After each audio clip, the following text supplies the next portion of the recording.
to the early show here on CBS. Great story for you right here. You're about to meet a high school marching band from Columbia, South Carolina, who know just how to get to Carnegie Hall. Practice, practice, practice, like they say. But while playing their hearts out, they also gave from their hearts, coming to the aid of a company of the New York City Fire Department after 9/11. So I want to welcome the White Knoll Band, who is all the way here from Columbia, South Carolina. Hi, everybody. Good to see you.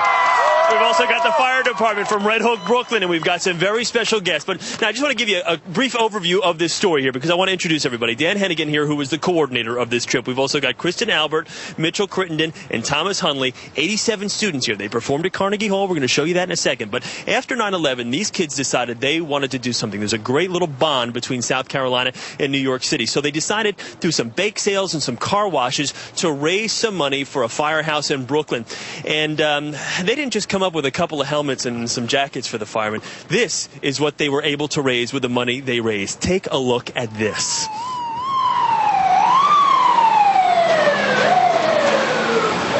Ladder Company 101 in Brooklyn got themselves a new ladder truck from these kids. They raised over $500,000. Dan, let me ask you right off the bat, how in the world were they able to do it? It's an incredible story. It's heartfelt.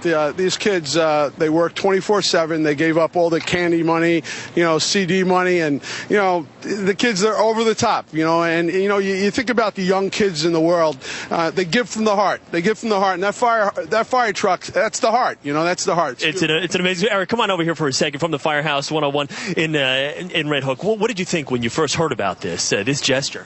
Well, it was pretty incredible to actually think that high school kids could raise that much money by selling, like you said, cupcakes and T-shirts. And the generosity of it was really overwhelming. For some people from so far down the coast to give something back to New York after the tragedy was really meant a lot. Now, you guys were in middle school at the time of 9/11. That's when you started this whole drive. Is it incredible that you're now here in New York? You're going to get a chance to see the truck today. You guys are going to play a nice, composition for the firemen later on. What's this been like for you, this whole experience? Well, it's just been great. It's really amazing to be able to see how what we can do as middle schoolers has had a great effect on these people that we have never even met before. So it's really awesome to finally get the chance to meet them and see all the work that they've done. And what was the connection between South Carolina and New York City? Why was it this firehouse that you wanted to help?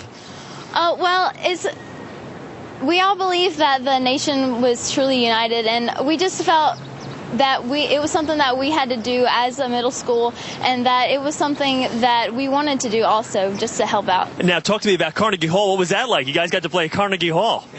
Yes, sir. Carnegie Hall was definitely a trip of a lifetime, one of the best experiences I've ever had in my life, one of the world's finest stages to perform on.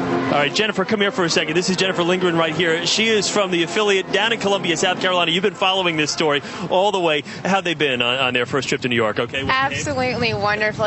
For a lot of these kids, this is their first time to New York City, and just to watch them take in the sights was really great. We've been following them all week long. All right, there you see it. The fire engine, number 101. Guys, congratulations. Great story. Thank you.